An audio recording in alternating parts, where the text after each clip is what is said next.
ભગવાન શનિદેવનો જન્મોત્સવ એટલે કે શનિ જયંતિ. વૈશાખ મહિનાની અમાસ ને આપણે શનિ જયંતિ તરીકે ઉજવીએ છીએ. શનિ જયંતિ એ માત્ર એક ધાર્મિક તહેવાર નથી, પરંતુ જીવનમાં કર્મ, ન્યાય, સત્ય અને ધૈર્યનું મહત્વ સમજાવતો એ ખૂબ જ પવિત્ર દિવસ છે. ભારતીય સંસ્કૃતિની અંદર નવગ્રહોનું વિશેષ મહત્વ માનવામાં આવે છે. એમાં પણ ભગવાન શનિદેવને આપણે ન્યાયના દેવતા તરીકે ઓળખીએ છીએ. શનિદેવ દરેક મનુષ્યને તેના કર્મ અનુસાર ફળ આપે છે. કોઈ સારા કર્મ કરે તો તેમને સારા ફળ મળે છે અને ખોટા કર્મ કરે તો એ કર્મનું એણે પરિણામ ભોગવવું પડે છે. શનિદેવ એ કોઈના મિત્ર નથી અને કોઈના શત્રુ પણ નથી. આજના વિડીયોની અંદર આપણે શનિ જયંતિ વિશે જાણીશું, તેમનો મહિમા સાંભળીશું, જીવનમાં શનિદેવનું મહત્વ સમજીશું, સાથે સાથે ભક્તિ, પ્રાર્થના અને સદાચારના માર્ગે આગળ વધવાનો સંકલ્પ લઈશું. ચાલો ભક્તિભાવપૂર્વક આપણે શનિ જયંતિના વિહંગાવલોકનની યાત્રાની શરૂઆત કરી. પૌરાણિક કથાઓ અનુસાર શનિદેવ એ ભગવાન સૂર્યદેવ અને માતા છાયાના પુત્ર છે. એવું કહેવામાં આવે કે માતા છાયા એ કઠોર તપસ્યા કરી. ભગવાન શિવના ભોળાનાથના ધ્યાનમાં એટલા તલ્લીન થઈ ગયા કે તેમને પોતાના શરીર કે આરોગ્યની પણ પરવા ન કરી. આ કારણે એમના ગર્ભમાં રહેલા શનિદેવનો રંગ એ શ્યામ થઈ ગયો. જ્યારે શનિદેવનો જન્મ થયો ત્યારે એ શ્યામ રંગના હતા. તેમની દ્રષ્ટિ પ્રથમ દ્રષ્ટિ જેવી સૂર્યદેવ પર પડી તો સૂર્યદેવનો તેજ પણ તેમની સામે ઝોકો લાગવા લાગ્યો. ત્યારથી જ શનિદેવની દ્રષ્ટિને અત્યંત પ્રભાવશાળી માનવામાં આવે છે. શનિદેવનો અર્થ માત્ર કઠોરતા નથી, તેઓ જીવનમાં સત્યનો માર્ગ બતાવે છે, માણસને અહંકારથી દૂર રાખે છે, કર્મનું સાચું મહત્વ બતાવે છે. ઘણા લોકો શનિદેવનું નામ સાંભળતા જ ડરી જાય છે, પરંતુ હકીકતમાં શનિદેવ એ દયાળુ, ન્યાયપ્રિય દેવતા છે. તેઓ મનુષ્યને ખોટા માર્ગેથી સાચા માર્ગ તરફ લઈ જાય છે. શનિદેવનું વાહન એ કાગડો છે. તેમના હાથમાં દંડ છે. એ દંડ એ ન્યાયનું પ્રતીક છે. તેઓ આપણને શીખવે છે કે જીવનમાં ક્યારેય અન્યાય ન કરવો. વૈશાખ મહિનાની અમાસને દિવસે શનિદેવનો જન્મદિવસ ઉજવવામાં આવે છે. આ દિવસે ભક્તો વહેલી સવારે ઉઠી સ્નાન કરી શનિદેવના મંદિરમાં જાય છે. શનિદેવને તેલ અર્પણ કરે છે, કાળા તલ ચડાવે છે, શનિ મંત્રનો જાપ કરે છે. કહેવાય છે કે આ દિવસે સાચા મનથી કરેલી પ્રાર્થના શનિદેવ જરૂર સાંભળે છે. જે લોકોના જીવનમાં મુશ્કેલીઓ, આર્થિક તકલીફ, માનસિક ચિંતા અને ગ્રહ દોષથી પીડાઈ રહ્યા હો તો આ શનિ જયંતીએ ભગવાન શનિદેવના ચરણોમાં ભક્તિભાવપૂર્વક પ્રાર્થના નમન કરી અને એમને પ્રાર્થના કરી તમારી મુશ્કેલી જણાવજો, એ મુશ્કેલી અવશ્ય દૂર થશે. માત્ર પૂજા કરવાથી બધું બદલાઈ જાય એવું નથી. શનિદેવ એ સારા કર્મને મહત્વ આપે છે. ગરીબોને મદદ કરવી, સત્ય બોલવું, વડીલોનો આદર કરવો, પ્રાણીઓ પર દયા રાખવી અને ઈમાનદારીથી જીવન જીવવું એ શનિદેવને પ્રસન્ન કરવા માટેના સાચા માર્ગ છે. શનિદેવ આપણને જીવનમાં અનુશાસન અને ધૈર્યનું મહત્વ શીખવે છે. જીવનમાં મુશ્કેલીઓ તો આવતી રહે છે, પણ એ મુશ્કેલીઓનો આપણે મજબૂતીથી સામનો કરવો. શનિદેવ આપણને સંઘર્ષ દ્વારા સફળતા મેળવવા માટેની પ્રેરણા આપે છે. સનાતન ધર્મમાં કર્મનો સિદ્ધાંત ખૂબ જ મહત્વપૂર્ણ છે. જેવું કર્મ કરીએ એવા ફળની પ્રાપ્તિ થાય છે. આજના સમયમાં ઘણા લોકો ટૂંકા રસ્તેથી સફળતા મેળવવા માંગે છે. ખોટું બોલે છે, છેતરપિંડી કરે છે, અન્ય લોકોનો હક છીનવી લે છે. તેમના માટે થોડા સમય માટે સફળતા મળી જાય, પણ અંતે કર્મનું ફળ તો તેમણે અવશ્ય ભોગવવું પડે છે. આ જન્મે કદાચ છટકી જાઓ, પૂર્વના કર્મના હિસાબે છટકી જાઓ, તો આવતા જન્મે પણ ભોગવવું પડે છે. કદાચ તમે છટકી જશો ને તો તમારા સંતાનોને પણ ભોગવવું પડી શકે છે. માટે જ જીવનમાં મહેનત અને સાચા માર્ગે આગળ વધવું જોઈએ.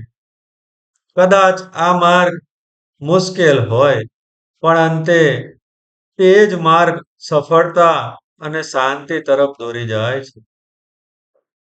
કોઈ વ્યક્તિ ગરીબોની સેવા કરે, માતા પિતાનો આદર કરે, જરૂરિયાતમંદોની મદદ કરે, સદાચારથી જીવન જીવે, તો શનિદેવ તેની પર અપરંપાર કૃપા વરસાવે છે. શનિદેવ ક્યારેય કોઈને કારણ વગર દુઃખ આપતા નથી. તેઓ મનુષ્યને માત્ર તેમના કર્મનું પરિણામ આપે છે. એટલે જ તેમને ન્યાયના દેવતા કહે છે. શનિદેવ એક દિવસે રાજા વિક્રમાદિત્યએ કોઈએ પ્રશ્ન પૂછ્યો કે 9 ગ્રહોમાં દરેક ગ્રહનું મહત્વ સમજાવો.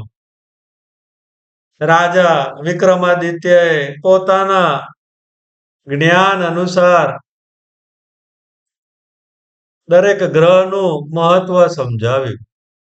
શનિદેવને લાગ્યું કે રાજા વિક્રમાદિત્યએ તેમને ઘણું ઓછું મહત્વ આપ્યું છે. એટલે શનિદેવે ગુસ્સે ભરાય રાજા વિક્રમાદિત્યને પોતાનું રાજ્ય, સંપત્તિ અને સન્માન બધું જ છીનવી લીધું. અનેક મુશ્કેલીઓનો રાજા વિક્રમાદિત્યએ સામનો કર્યો, પરંતુ તેમણે ક્યારેય ધર્મ અને સત્યનો ત્યાગ કર્યો નહીં.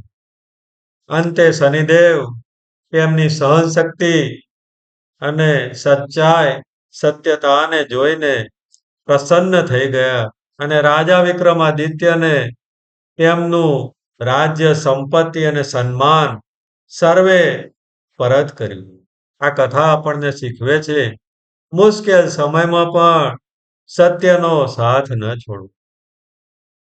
શનિદેવ એક દિવસ હનુમાનજીની શક્તિની પરીક્ષા લેવા માટે ગયા. હનુમાનજીએ પોતાની પૂંછડીથી શનિદેવને જકડી લીધા. શનિદેવને ખૂબ પીડા થઈ.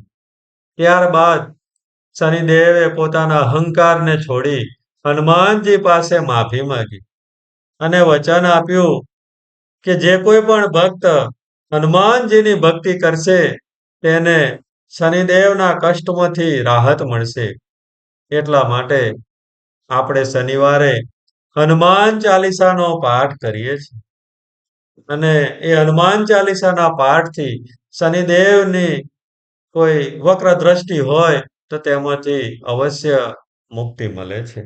જો તમારા પર શનિદેવની રાહુ પનોતી હોય તો એ વખતે શનિવારે હનુમાન ચાલીસાનો પાઠ કરવાથી તમારું જીવન એ સ્મૂથ અને સારી રીતે ચાલશે. શનિ જયંતીના દિવસે વહેલી સવારે ઉઠી સ્નાન કરી સ્વચ્છ વસ્ત્રો ધારણ કરો. પીપળાના વૃક્ષ પાસે જઈ દીવો પ્રગટાવો. શનિ મંદિરમાં જઈ સરસવના તેલનું દાન કરો અથવા ચઢાવો. કાળા તલ, કાળા અણદ અથવા કાળા કપડાનું દાન કરો. ગરીબો અને જરૂરિયાતમંદને ભોજન કરાવો. કાગડાને દાણા કે તો ચણ નાખો. હનુમાન ચાલીસા અને શનિ સ્ત્રોતનો પાઠ કરવો. ખોટું ના બોલવું, હંમેશા સત્ય બોલવું, ક્રોધ ના કરવો, કોઈનું પણ અપમાન ન કરવું.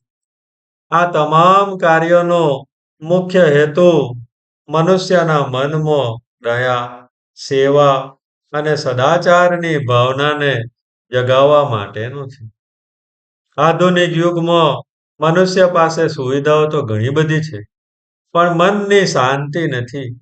લોકો પૈસા પાછળ એટલા દોડે છે કે એમના માટે સંબંધો, માનવતા અને નૈતિક મૂલ્યોનું પતન થઈ જાય છે. શનિદેવનો સંદેશ એ આપણા માટે એટલો જ મહત્વનો છે. તેઓ આપણને શીખવે છે જીવનમાં પૈસા કરતો સારા કર્મનું ખૂબ જ મહત્વ છે.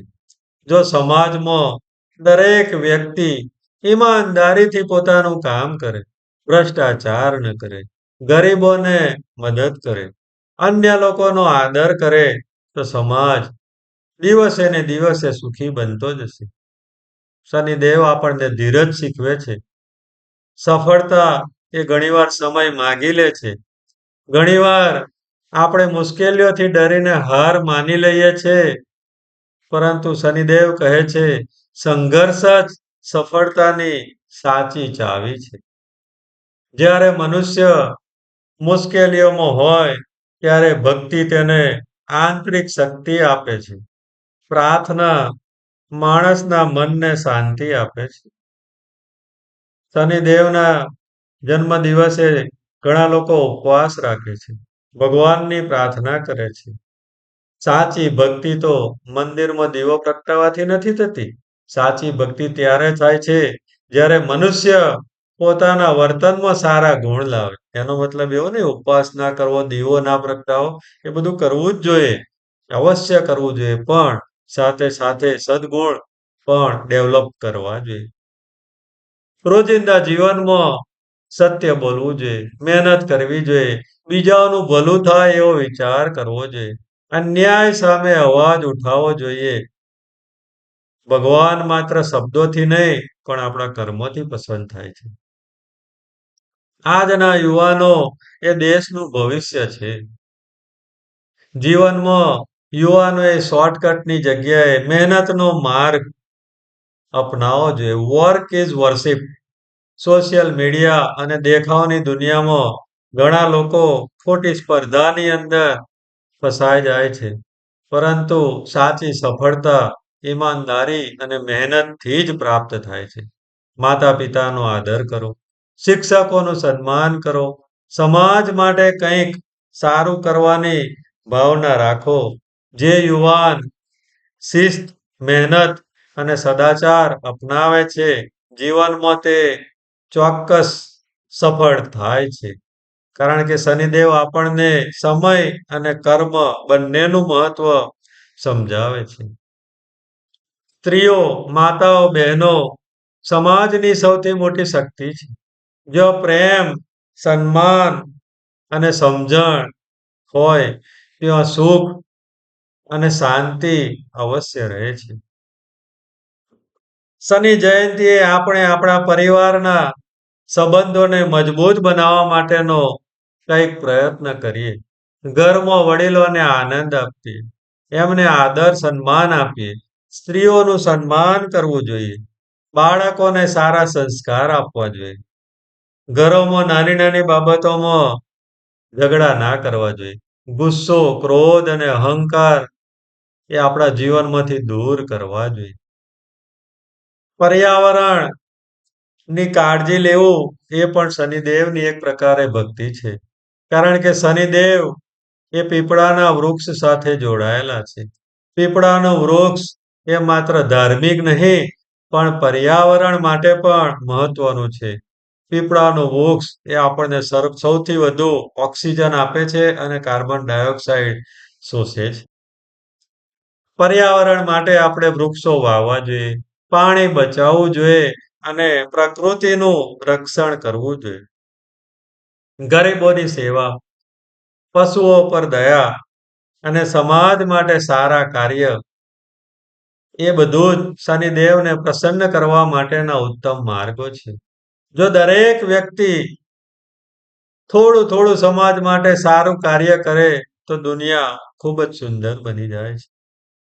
શનિ જયંતીનો આ પાવન દિવસ આપણને જીવનમાં એક મહાન સત્ય શીખવે છે. કર્મ જ જીવનનો આધાર છે. મનુષ્ય ગમે તેટલો શક્તિશાળી કેમ ન હોય, અંતે તેને તેના પોતાના કર્મનું ફળ જરૂર મળે છે. રાજા રાવણ કેટલો શક્તિશાળી હતો, પણ એણે એના કર્મ ભોગવવા પડ્યા. સમાજમાં પણ આપણે એવા કેટલાય દાખલા જોઈએ છે કે ભાઈ એમના કર્મના પ્રતાપે થોડો ટાઈમ માટે બચી જાય, પણ અંતે તેમને કર્મનું ફળ ભોગવવું જ પડે છે. શનિદેવની જન્મ જયંતિના પાવન અવસરે આપણે પણ ઈમાનદારી, સત્યતા અને સદાચારને માર્ગે ચાલવા માટેનો સંકલ્પ લઈએ. જીવનમાં સત્ય, ઈમાનદારી અને સદાચારનો માર્ગ અપનાવીએ. ભક્તિ ભાવપૂર્વક ઓમ શમ શનેશ્વરાય નમઃ. જય શનિદેવ. આ મંત્રનો આપણે જાપ કરીએ અને જીવનમાં શનિદેવની કૃપા સર્વે પર અપરંપાર વરસતી રહે એવી પ્રાર્થના સર્વેને જય શનિદેવ, જય માતાજી, જય શ્રી કૃષ્ણ. ઓમ નમઃ પાર્વતી પતે. હર હર મહાદેવ.